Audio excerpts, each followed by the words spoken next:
días, es un gusto recibirles con las primeras noticias de TV Ciudad en una jornada que se presenta relativamente fresca a esta hora con 20 grados de temperatura. Saludo cordial a quienes nos siguen por Uniradio, la radio de la Universidad de la República, 107.7 de FM, por señal abierta, 6.1 por YouTube y por tvciudad.ui. Vamos con el pronóstico del tiempo para las próximas horas, que viene de calor, De estos 20 grados vamos a subir una máxima de 33 para el área metropolitana. El cielo estará despejado, soleado a pleno, sin prácticamente nubes y una luna en el cielo espectacular. El jueves 16, mañana, las temperaturas extremas similares, 21, 33 para Montevideo y el área metropolitana. Ya aparece alguna nube y el viernes 17 también. 22 y 31, recordemos que desde el jueves, desde mañana hasta el sábado, hay un aviso de ola de calor que no toca básicamente a Montevideo, pero sí a buena parte del territorio nacional.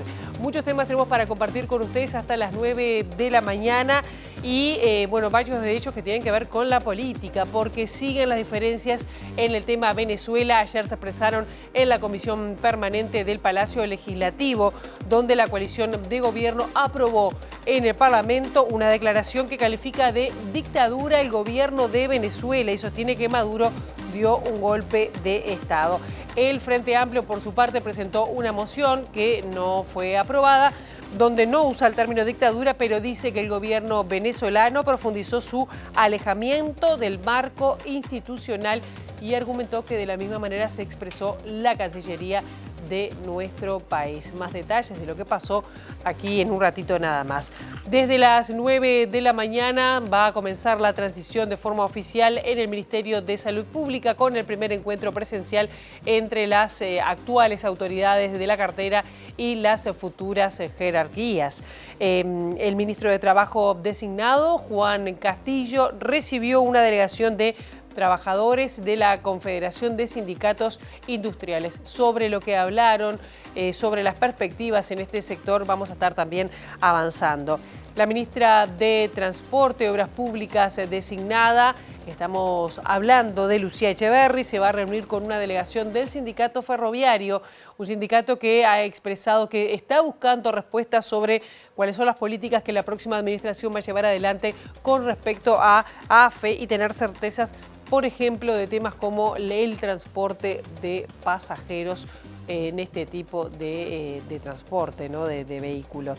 Daisy Iglesias, consejera docente del CODICEN de la ANEP, presentó una denuncia, pidió que se inicie una investigación sobre presuntos hechos de irregulares en lo que es la UTU, sobre procedimientos en la gestión de compras que involucrarían a jerarcas y funcionarios de distinto rango. También vamos a tener los detalles más adelante. Del ámbito internacional vamos a destacar lo que está pasando en Argentina, porque al cierre del primer año de gobierno de Javier Milei, la inflación en Argentina cayó más de 90% respecto del año anterior y el índice de precios al consumo se mantuvo por debajo de 3% en el mes de diciembre.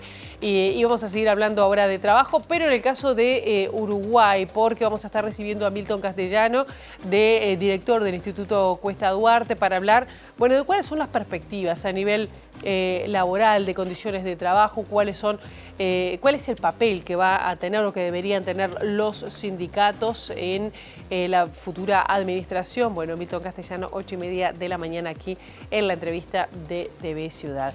Ahora, ¿qué les parece si abrimos la ventana hacia las calles de Montevideo para, con datos del Centro de Gestión de Movilidad, ver por dónde circular, por dónde no? @IMTránsito, @MD Transporte, para seguir en tiempo real cualquier cambio en la circulación. Les adelantamos que Minas, entre Guayabos y 18, va a ser un corte bien breve, porque en un ratito nada más ya va a estar despejada la circulación en Minas y Guayabos. Tabaré, entre Rambla Mahatma Gandhi y Riachuelo, el corte será hasta las 10 de la mañana, de la misma manera que Riachuelo, entre Tabaré y Parvadomus, también el corte será a las 10. A partir de las 10 va a estar despejada la circulación.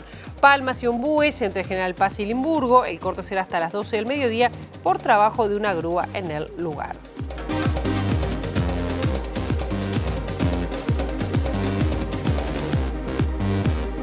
Y a pesar del receso parlamentario y prácticamente en vísperas, porque el 15 de febrero van a cambiar las autoridades, la Comisión Permanente del Palacio Legislativo del Parlamento aprobó una declaración sobre la situación de Venezuela que establece que hay una dictadura en ese país caribeño, texto que fue respaldado únicamente por los partidos de gobierno. El Frente Amplio presentó otra moción estableciendo en el texto que el gobierno venezolano profundizó su alejamiento de lo dispuesto en la Constitución de ese país.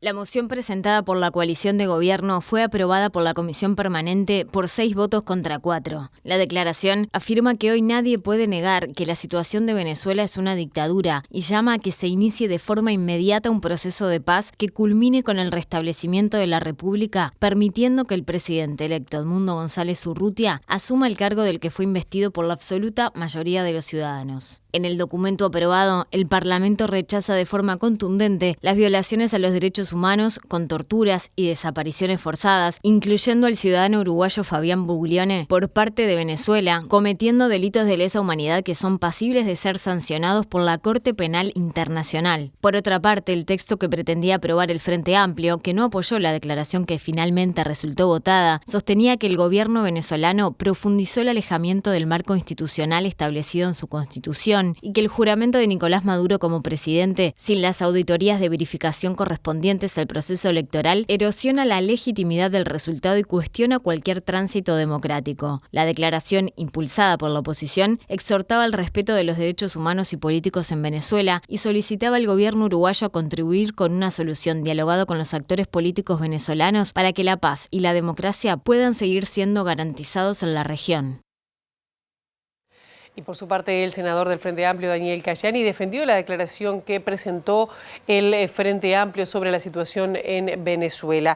Dijo que la postura está alineada con las declaraciones que ha hecho el Ministerio de Relaciones Exteriores de nuestro país en respuesta a las críticas del oficialismo, debido a que el Frente Amplio no usó el término dictadura para referirse a Venezuela. Nosotros lo que hicimos fue básicamente lo que declaró la Cancillería actual de Uruguay, ¿sí? Del gobierno actual de Uruguay, que básicamente plantea esta situación bastante compleja que se está dando y el déficit de la regularidad de las elecciones que se han dado y sobre todo la falta de comprobación del resultado electoral. Nosotros desde acá del Palacio Legislativo de Montevideo no vamos a decir quién ganó o quién no ganó las elecciones. Yo creo que lo que nosotros tenemos que aportar es justamente ver cómo el Uruguay puede contribuir con un conjunto de países a que los actores involucrados en el conflicto en Venezuela puedan sobre todo encontrarse, resolver y sobre todo que se pueda recuperar la democracia en Venezuela, porque creo que todos estamos de acuerdo que en realidad en Venezuela existe un déficit democrático muy importante. Te le di a consultarle sobre las críticas de los dirigentes del oficialismo que hablaban de la omisión de la palabra dictadura, que es en definitiva la razón por la cual no terminan generando este acuerdo. ¿Por qué? ¿Por qué tanto la palabra dictadura es lo que está separando a las dos partes? Bueno, yo creo que lo planteaba en el propio debate, yo creo que las acciones nos unen, las palabras nos dividen. El actual oficialismo nos exige a nosotros, al Frente Amplio, algo que no le exige a su propio gobierno, a su propio canciller, porque de hecho las declaraciones de la Cancillería uruguaya en ningún momento hablan de dictadura. Por su parte, la senadora blanca Graciela Bianchi valoró el trabajo que hizo el senador del Frente Amplio, Daniel Cayani, para alcanzar una declaración conjunta sobre la situación de Venezuela que finalmente no se logró. La declaración hay que leerlas bien las dos, no tienen una diferencia gravísima, pero sí hay eufemismos, muchos eufemismos en la declaración del Frente Amplio es decir, para que toda la ciudadanía nos entienda, demasiado gregué para decir Gregorio, aunque no sea académico. Y lo que impidió llegar a un acuerdo, que en realidad no entiendo al Frente Amplio, porque se perdió una buena oportunidad de empezar a aceptar lo que es Maduro, fue la palabra dictadura, que no es una palabra accesoria, es un concepto muy fuerte que nosotros no nos apeamos de ninguna manera, porque además lo venimos diciendo desde hace muchísimo tiempo. Nos acusaban que era por intereses electorales, no. Nosotros no tenemos compromisos como tiene el Frente Amplio. como en el gobierno de Maduro, perdón. Recién Cayani hablaba de un déficit democrático en Venezuela y decía que se tiene que apostar al diálogo y que la declaración del Frente Amplio va en línea un poco con lo que fue la declaración de Cancillería y que si Uruguay, el presidente uruguayo no tiene diferencias con eso, ¿por qué debería tenerlas con esto?, decía Cayani. Bueno, yo lamento que no me haya entendido lo que yo le dije en sala, porque se lo contesté, la alusión. La Cancillería no puede tener las posiciones ni del presidente de la República, ni de los senadores, ni de los diputados, porque la Cancillería es el común denominador del Estado. Entonces, no es una autoridad política o político-partidaria. Eso está en la base misma del derecho internacional. El ministro de Trabajo designado, Juan Castillo, se reunió con una delegación del sindicato de la Confederación de Sindicatos Industriales. El colectivo reclama un ámbito tripartito, pero para pensar en políticas a mediano y largo plazo, ya que considera que la realidad industrial del país es mala. Le planteamos la realidad industrial, por más que no es una cartera que tenga la principal responsabilidad, sí también repercute la realidad industrial mala que estamos teniendo en general y bueno, la voluntad también del ministro designado para trabajar junto a nosotros en defensa de la industria y la mano de obra nacional. ¿Dónde está el cambio precisamente que se necesita para que haya un repunte en la actividad?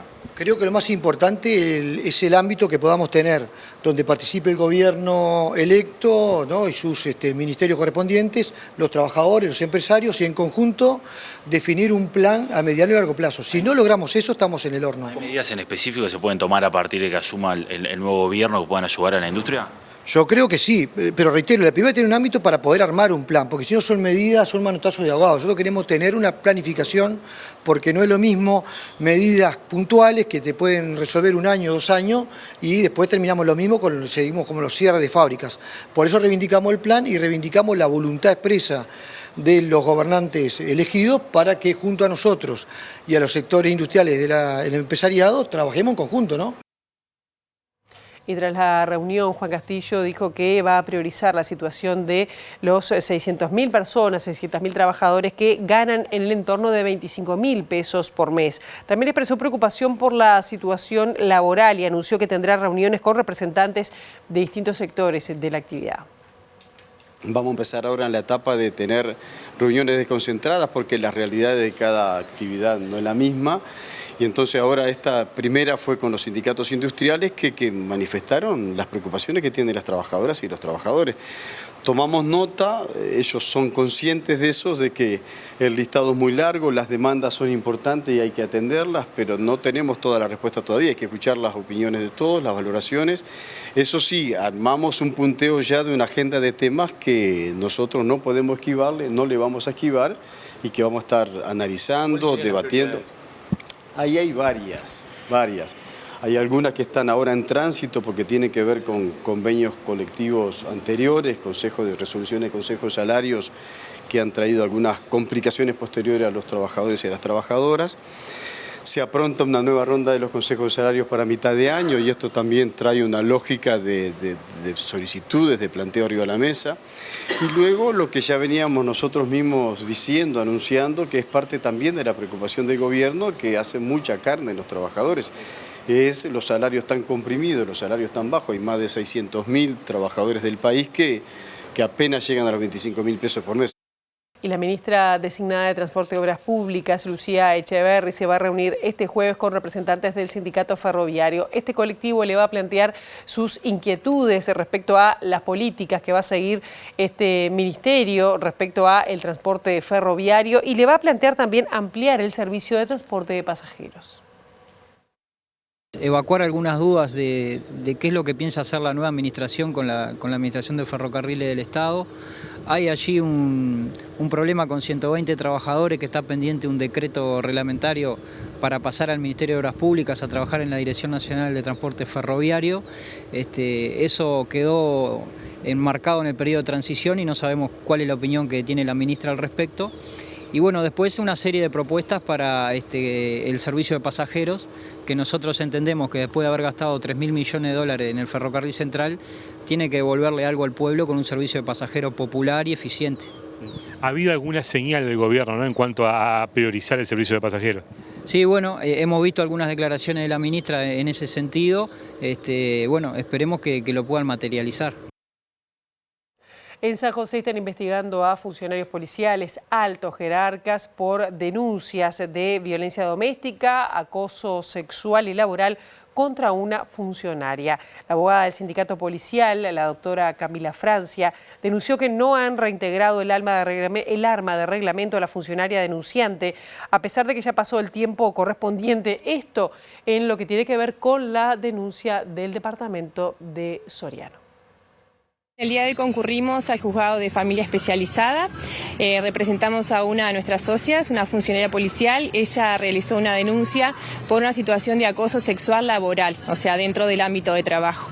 Es una situación difícil, complicada, muchas veces de poder denunciar propiamente, ponerle nombre a la situación y también un punto, ¿verdad? Un límite y animarse a denunciar. Por lo general siempre prima el miedo a perder el trabajo, a que se le cambie de turno, a que los compañeros muchas veces no crean o que tomen represalias de alguna forma, pero esta funcionaria muy valiente se animó y hoy fue a prestar su declaración. Planteamos en la audiencia el tema del desarme, que muchas veces pasa que como protocolo inicial, como medida de protección, se desarma a la funcionaria, pero automáticamente, luego de pasado 48 horas, 72 horas, se le debe reintegrar el arma de reglamento. No está sucediendo eso. Nosotros contamos con un equipo jurídico, nuestro sindicato está abierto y pueden hacer la denuncia pertinente ahí. También muchas veces toman la decisión de denunciarlo en su unidad y automáticamente se aplican los protocolos y se va también a la unidad de género y a la comisión de género del ministerio. Desde ahí empieza todo el tema del protocolo y bueno, podemos plantearlo en 3 ámbitos: en el ámbito administrativo, en el ámbito de familia especializada y si es pertinente también en el ámbito de fiscalía, para determinar si hubo o no un delito. Daisy Iglesias, consejera del CODICEN de la Administración Nacional de Educación Pública, solicitó iniciar una investigación de oficio por presuntos hechos de corrupción en la UTU. Explicó que se realizaron trámites sin cumplir los procedimientos establecidos. Que los hechos son graves, que lo que aparece mencionado a través de audio son temas delicados y que requiere actuar de oficio. Y como requiere actuar de oficio, nosotros planteamos que debe investigarse, realizarse una investigación de toda esta situación a nivel de la Dirección General de Educación Técnico Profesional. Hay situaciones que tienen que ver con sustitución de comprobantes de gasto, que además en una de las notas de prensa aparece confirmado por la persona que supuestamente habría tenido esta conducta. Por otra parte, hay menciones en los audios a problemas de cumplimientos de horarios, hay menciones a personas no vinculadas al organismo, que no son funcionarias, que tendrían injerencia en asuntos vinculados a compras, a gastos y a movimientos. O sea, tenemos incumplimientos de diverso tipo, uno en gestión financiera y otros en gestión que tiene que ver con gestión administrativa. Desde el 1 de febrero se van a requerir algunos cambios para acceder al subsidio de la garrafa de Supergas. El beneficio, que está vigente desde el año 2022, otorga un 50% de descuentos a poblaciones más vulnerables, entre las que están portadoras de la tarjeta Uruguay Social, asignaciones familiares o asistencia a la vejez. A partir del 1 de febrero será obligatorio gestionar el subsidio del Supergas a través de la aplicación Tu App. El Mides y ANCAP detectaron irregularidades en el uso del beneficio y presentaron una denuncia penal. Por esta razón, todos los beneficiarios deberán inscribirse nuevamente en la página del Mides para continuar accediendo al descuento del 50%. Hasta el momento, en el sistema actual, digamos, que deja de regir a partir de febrero, era una plataforma que manejaba ANCAP y los beneficiarios venían con la cédula y con esa cédula el vendedor le sacaba una foto o si tenía la cédula con chip podía arrimarla al celular, en algunos casos podía llamar a algún call center, habían distintas modalidades para acceder. Pero con estos cambios que estamos haciendo de digitalización de las prestaciones y para darle más seguridad en términos de la identificación de la persona, es que estamos migrando hacia esta nueva plataforma. Estamos hablando en muchos casos de población vulnerable. ¿Qué pasa cuando no tienen justamente información digital o, por ejemplo, personas mayores que tampoco manejan plataformas? Bueno, con esto en realidad, para los que no tienen un celular que pueda descargar una aplicación o no se sienten conformes con el uso de una aplicación, igual se puede hacer a través de un SMS, que ahí el vendedor le manda como una notificación al celular y ahí le confirma el PIN para que pueda hacer la transacción. O sea, no es necesario descargarse la aplicación. Obviamente tiene beneficios porque ahí puede ver los saldos que va teniendo y eventualmente podrá tener otros beneficios. El ministro del Interior, Nicolás Martinelli, que participó en la inauguración de un destacamento policial en Arroyo de la Virgen, en el departamento de San José, destacó el trabajo que viene realizando con respecto a cambios en el Fondo de Vivienda Policial que permite el realojo de funcionarios policiales que viven en asentamientos y además el otorgamiento a créditos a policías para la compra de vivienda. Nosotros hemos hecho un gran proceso de reestructura del Fondo de Vivienda Policial. Ustedes saben que el Fondo de Vivienda Policial se nutre con un 1% de los aportes de todos los policías para precisamente darle una vivienda digna a los policías que no tienen la posibilidad de tener una. Y en ese sentido, esta reestructura tiene un foco muy importante en lo que tenía que ver con ayudar a los policías que viven dentro de los asentamientos. Para eso fue necesario hacer un censo a nivel país. Luego se depuró ese censo para ver efectivamente cuáles eran los policías que estaban en situaciones de mayor vulnerabilidad y en ese sentido hemos logrado ya tener 70 carpetas a estudio. De esas 70 carpetas ya hay cerca de 35 policías que han sido relocalizados en una vivienda digna y seguramente también en las próximas semanas, sobre todo en el mes de febrero, estaremos entregando más de este tipo de viviendas. Así que eso ha sido una política constante de este gobierno. A su vez también con este Fondo de Vivienda Policial hemos permitido pasar de aproximadamente unas 30 préstamos para vivienda que se daban en el año 2019 a más de 190 que se dieron en el año 2024, 173 que se dieron en el año 2023. El Ministerio del Interior va a presentar esta tarde las cifras de los delitos que cerraron en 2024. Según adelanta el diario El País, los datos oficiales indican que las rapiñas cayeron 22% el año pasado, hurtos cayeron 5,7% y los homicidios 1% en 2024. La cartera reconoce que en el caso de los asesinatos no se puede hablar de una baja. En el caso de los abigeatos, en cambio, la caída fue de 19%.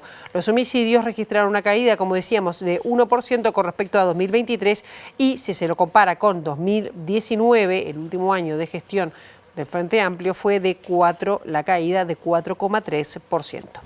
En este segundo bloque de MD Noticias estamos recibiendo con muchísimo gusto a Milton Castellanos, director del Instituto Cuesta Duarte. Un gusto que estés con nosotros esta mañana. Bueno, el gusto es mío, un placer en estas calurosas mañanas montevideanas. No ha sido demasiado caluroso. No, pero bueno, esta semana empezó a apretar, no estábamos acostumbrados y bueno, ahora el asfalto está un poco caliente. ¿Cómo sí. no? Recién estábamos hablando fuera de micrófono, ¿no? Sobre cuáles son los desafíos de alguna manera que se impone el Instituto Cuesta Duarte ante un próximo gobierno, ante un gobierno electo, en este caso comandado por Yamandú Orsi.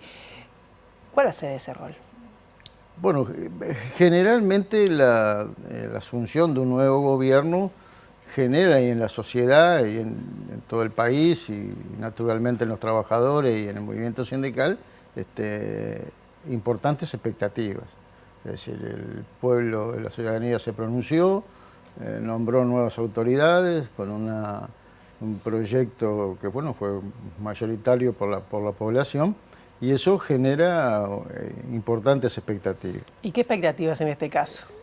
También genera expectativas, yo te diría también por otra cosa, antes de contestarte eso, que es una organización, un gobierno que tiene una trayectoria de 15 años anteriores donde el Uruguay procesó importantes transformaciones. Fue un partido político que generó reforma tributaria, reforma en la negociación colectiva, creó el MIDES, hizo la reforma, parte de la reforma educativa, es decir, hubo un gobierno, las políticas de género, es decir, hubo un proceso de cambios importantes. Entonces, lo que está asumiendo ahora es un gobierno que viene con esos antecedentes, o una fuerza política que viene con los antecedentes de cambios importantes. Y bueno, con esa expectativa nosotros pensamos que hay que trabajar con el talante que un poco ha impreso el electo presidente Orsi, de generar un gobierno de puertas abiertas, de generar un gobierno que genere acuerdos básicos en cosas importantes. Y bueno, y nosotros estamos con esa expectativa de que la impronta del gobierno de Orsi sea una impronta de buscar acuerdos, yo no digo en todos los temas, pero sí me parece algunos acuerdos nacionales que puedan tener, por ejemplo, en el tema angustiante de la pobreza infantil, de lo que es el sistema de cuidados, de lo que son los salarios sumergidos en la parte importante de la población. El Encuesta Duarte ya ha tenido algunas, varios informes con respecto a estos temas. ¿Cuáles serían las principales, recomendaciones, sugerencias o las bases de acuerdo para por ejemplo, la pobreza infantil y las desigualdades, que es algo que ha trabajado? Yo digo que hay cosas que en un proceso de esto hay que buscar acuerdos de urgencia, en algunas cosas que hay que tomar medidas ya, otras serían medidas más a mediano plazo, es decir, hay cosas que no se transforman en forma mágica. Resolver, por ejemplo, la pobreza infantil no se va a resolver en Uruguay de un día al otro, lo que la gente en la calle, los problemas de salud mental, es decir, hay muchas cosas en Uruguay que no se resuelven de un día al otro, pero sí que comienzan a haber políticas activas, por ejemplo, de transferencia, los temas en la educación, los temas en la formación, los temas de priorizar, por ejemplo, en los consejos salarios de ahora que se instalarán a mitad de año, de la gente que gana menos de 25.000 pesos, hacer políticas específicas, generar y comenzar a ver la posibilidad de empleos de calidad. Uruguay tiene un problema que genera puestos de trabajo, pero la enorme mayoría que los genera son de escasa calidad, y eso hace que los salarios sean sumergidos, pero además son trabajadores que están en la informalidad, que están en la precarización. Es decir, yo creo que hay que una batería de medidas de urgencia, y después empezar a proyectar algunos cambios que tienen que ver con el aparato productivo. El Uruguay no puede seguir sin resolver, mejorar su productividad, su trabajo, su empleo.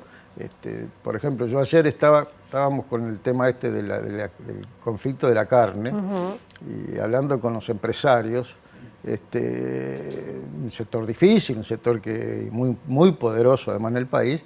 Es decir, en la industria de la carne se sigue pagando a destajo, es decir, un mecanismo de pago que es del siglo XIX, del XX, que es cuántas vacas yo mato por hora, es decir, o faeno, para decir la palabra.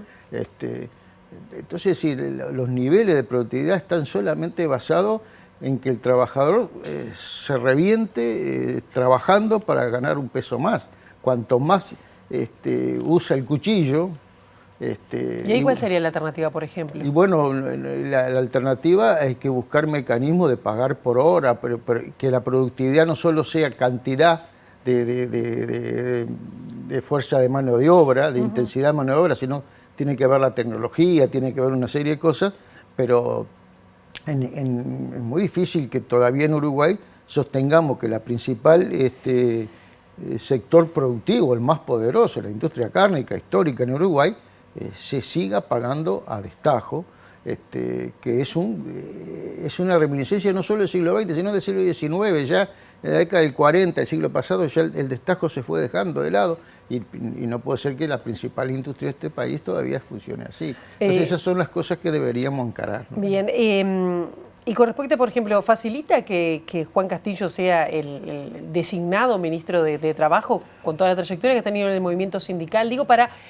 unificar o buscar esos acuerdos nacionales y estar en la misma sintonía? Yo siempre digo que facilita que las autoridades tengan conocimiento del lugar donde van, es decir, que tengan experiencia, que no lleguen y haya que explicarles de dónde está el baño y a dónde está pasarse un café, sino que conozcan las circunstancias, y en eso Juan tiene una vastísima experiencia que va a ayudar, como ayudó en este momento, y yo no dejo de reconocerlo, en este gobierno, cuando asumió Aristi la subsecretaría y ministro, era una persona que yo puedo tener diferencias con él, pero una persona del ambiente laboral de toda la vida en los temas laborales. Entonces, eso ayuda mucho. Es decir, que una persona, un ministro asuma y tenga esa característica, un equipo que se formó, que viene del ministerio, es decir, es toda gente conocida, quizás no de primer nivel en algún momento, pero yo que sé, son personas que ahora están en las direcciones que yo voy al ministerio, ya es como mi segunda casa, hace 30 años que voy, son personas conocidas, claro, de muchos años. ¿Y O'Donnell? Y O'Donnell yo lo respeto mucho, es un economista de fuste, tiene importantes trabajos sobre perspectiva estratégica en Uruguay. Yo eso es lo que le he dicho muchas veces, porque tengo relación con él, O'Donnell tiene que bajar más a tierra, es decir, es un académico, es una persona que ha estado toda la vida en lo que tiene que ver en la investigación, en los temas científicos, en los temas que tiene de elaboración. Después la vida diaria es otra cosa, es la urgencia, son los problemas. Entonces, además de tener esa visión teórica, que yo la puedo compartir, yo después me voy a encontrar con realidades que hay una distancia entre lo que yo me imagino que debía ser y lo que es. Pero yo creo que es un ministro que yo le doy crédito de confianza en lo que tiene que ver en la elaboración de su política. Como todo, después se verá. Es lo mismo, Orsi ha hecho un discurso de puertas abiertas, de generar acuerdos, diálogos. Bueno, aquí hay que buscar grandes diálogos sobre la seguridad social, sobre las políticas salariales, políticas de empleo, la pobreza, la educación. Es decir, si agarramos la lista, pero bueno, si el ámbito es generar espacios y de integración, me parece bueno. ¿No fue posible en estos 5 años lograr esos diálogos nacionales? Yo creo que hay como dos diferencias. Es decir, yo no puedo decir que con este gobierno no se haya dialogado. Lo que era muy difícil acordar. No sé si me explico. Es decir, son dos cosas distintas. Es decir, yo nunca tuve problema, o el movimiento sindical ha tenido problemas, si yo tengo que levantar el teléfono y llamar desde el presidente de la República para abajo, se hace el contacto. Ahora después, de ahí a buscar entendimientos o acuerdos es difícil. Es un gobierno que vino con una idea que de cualquier manera yo creo que algunas cosas no las llevó a cabo, no estaban en su idea original. Yo creo que en algunas cosas querían unas reformas más profundas, más conservadoras, más liberales. Ahora, ahí siempre está la pregunta de por qué no lo pudieron, o porque no pudieron, o porque el movimiento popular, los sindicatos, la gente le frenó esas posibilidades. ¿A qué sector se refiere o qué reforma se refiere?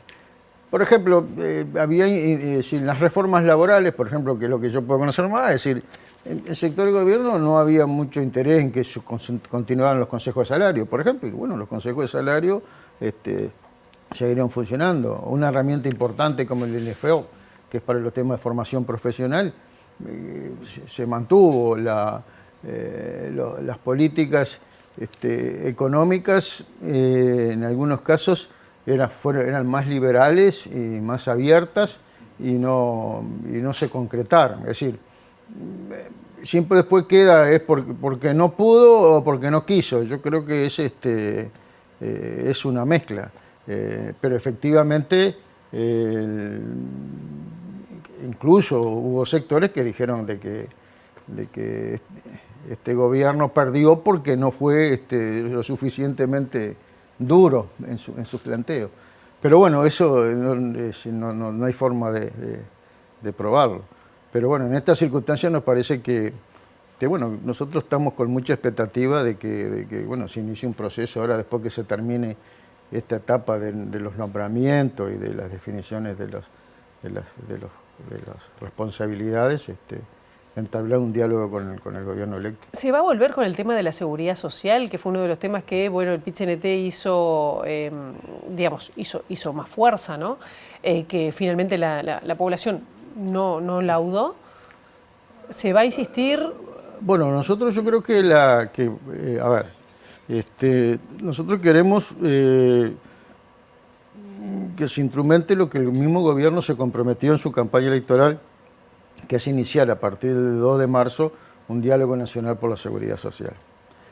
Y incluso el gobierno tiene algunos postulados que estaban en su programa que nosotros son compatibles a lo que a nosotros queremos que se busquen soluciones. Por ejemplo, es decir, la edad de retiro. Hay acuerdos, el gobierno lo tiene en su plataforma programática, de volver a la posibilidad de que yo a los 60 años me pueda jubilar. Y bueno, ese es un reclamo que estaba entre los del PCNT que nos parece importante. Nos parece importante también todo el tema de cómo se regula el tema de las AFAC, que tengan menos posibilidades de lucro y que efectivamente se pueda volcar más. Y además la seguridad social merece una discusión más integral, porque acá solo se hizo una discusión sobre una ley de seguridad social que solo habla de las prestaciones, pero nunca se ha hablado, por ejemplo, de los aportes. Es decir, acá hay grandes inequidades de cómo se aporta a la seguridad social. Por ejemplo, el sector rural no aporta como el resto de los trabajadores y el resto de las empresas que aportan por trabajadores. El sector rural aporta con un filtro. Es decir, hay muchas cosas que debería discutirse en la seguridad social, independiente que respetamos lo que fue el mandato del plebiscito, que no salió, pero eso no quita que no se pueda hablar de otros temas de la seguridad social. Ya tenemos que cerrar, pero ¿cuál es el próximo informe del Cuesta Duarte? Y bueno, el Cuesta Duarte estamos ahora generando... yo creo que el paso más importante que va a vivir Uruguay en los próximos meses, que tiene mucha expectativa, es cuando asuma el 1 de marzo el nuevo gobierno y anuncie en el Parlamento sus medidas para los próximos 5 años. Es decir, siempre cuando asume un nuevo gobierno, la Asamblea General se presenta el presidente, le ponen la banda y él ahí hace un discurso para el país. Bueno, yo creo que el primer informe importante del Cuesta Duarte va a ser el análisis de las medidas que el gobierno ya no electo, sino el gobierno en funciones, ya deja de ser promesa y va a ver cuáles son las cosas que plantea. Estaremos atentos entonces. Por supuesto. Milton Castellano, muchísimas gracias por estos minutos. No, a las órdenes como siempre. Bien, y nosotros ahora nos vamos a exteriores a ver qué novedades nos trae nuestro compañero Eduardo Delgado. Eduardo, muy buenos días, bienvenido.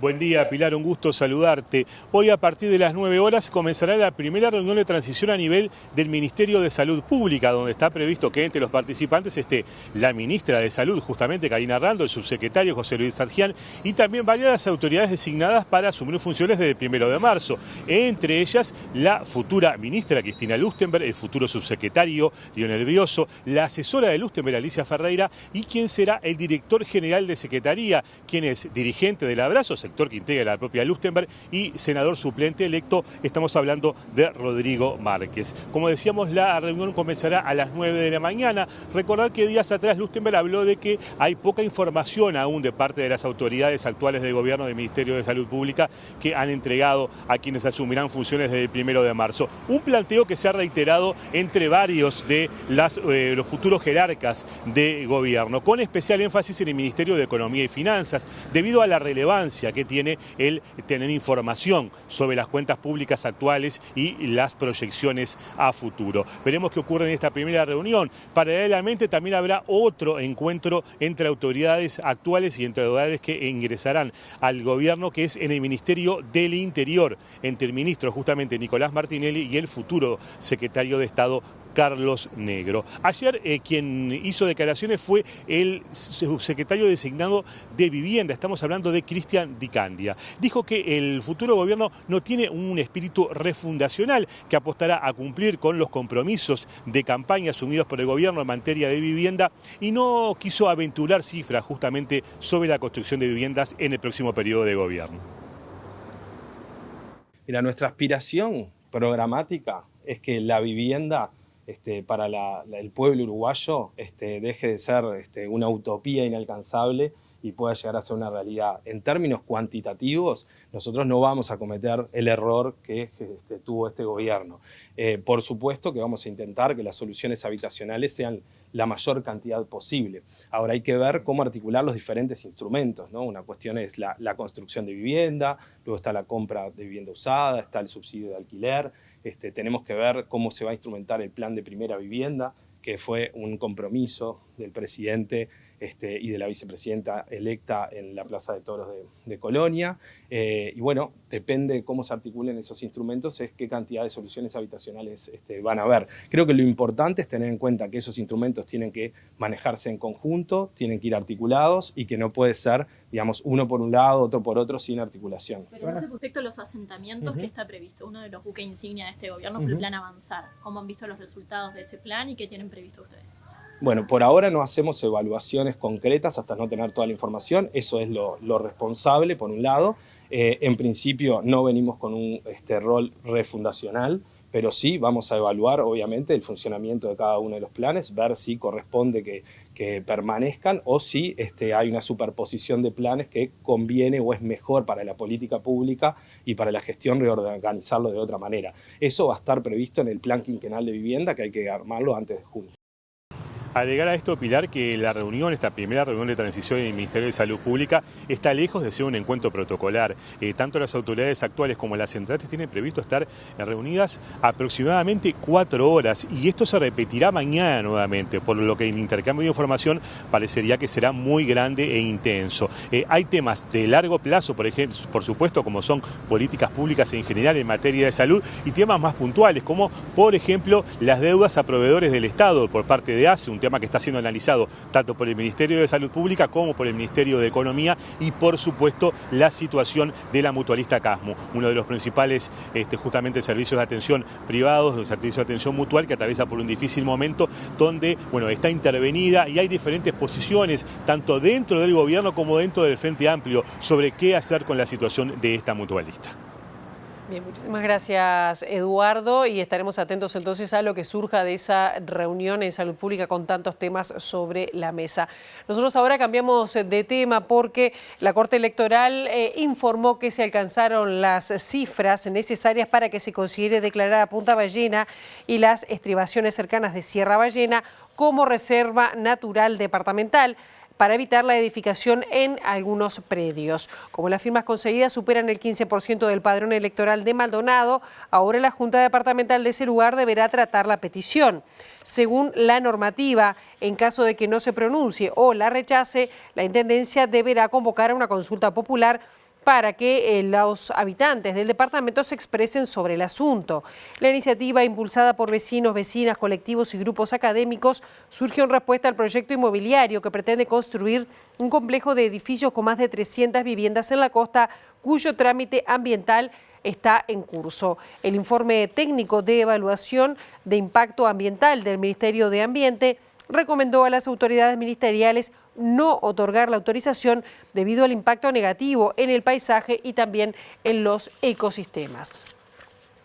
Y vamos a hablar ahora de la playa, porque hay personas que cuidan justamente de que cuidan de las personas que van justamente a la playa. Esto es en medio de la temporada que los guardavidas cumplen una función esencial en el cuidado de las personas. En estos días tuvimos en nuestras costas varios accidentes y al escuchar estas recomendaciones, seguir la señalización tanto de la casilla como de las banderas que colocan las personas que saben es fundamental para disfrutar con tranquilidad de las playas.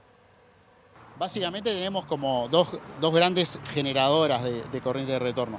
El mar de viento, que es lo que vemos habitualmente de tarde en las costas de nuestro país, y el mar de fondo, que es oleaje generado a mucha distancia de nuestra costa. La diferencia entre una y la otra, a los efectos de la corriente de retorno no hay mucha, pero en realidad lo más importante es que lo que hay que entender es que cualquier tipo de ola genera energía y esa energía que llega en forma de olas a la orilla, por algún lugar de la playa tiene que salir. En las playas como la del caso de Montevideo, que son playas en forma de bahía y con puntas de piedra, normalmente las puntas que dan hacia el oeste de las playas de Montevideo es por donde está la corriente de retorno. El otro caso son las playas abiertas, ¿no?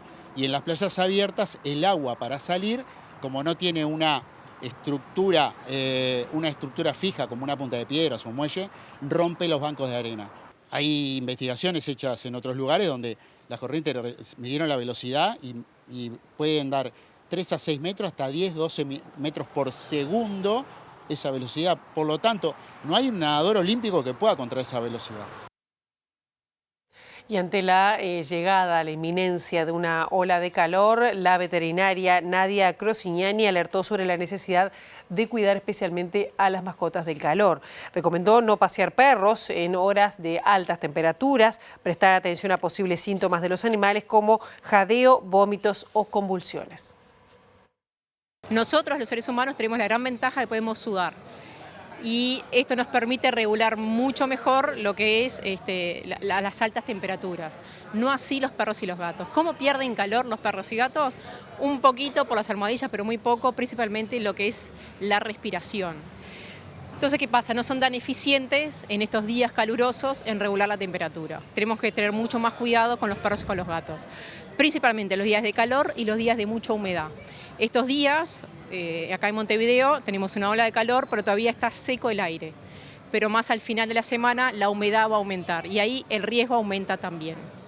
Entonces, ¿qué tenemos que tener como cuidado, ¿no? En estos días que está caluroso, no sacar al perro a pasear en los días en los horarios de mucha temperatura, dígaselo de las mañana hasta las 5 o 6 de la tarde. ¿Por qué? Porque bueno, no solamente puede aumentar la temperatura del perro, sino porque además se puede quemar las patitas. Y en algunas razas que tienen piel blanca y el hocico blanco, esto vale para perros y gatos, podemos también estar predisponiendo a un tipo de tumor.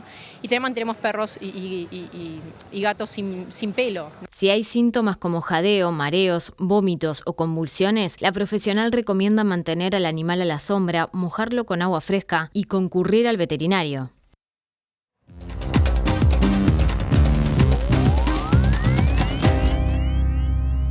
Y la posibilidad de una tregua en Gaza está cerca, o así parece, según los negociadores. Pese a los avances, las autoridades del enclave palestino llamaron la atención a la población a cuidar sus movimientos.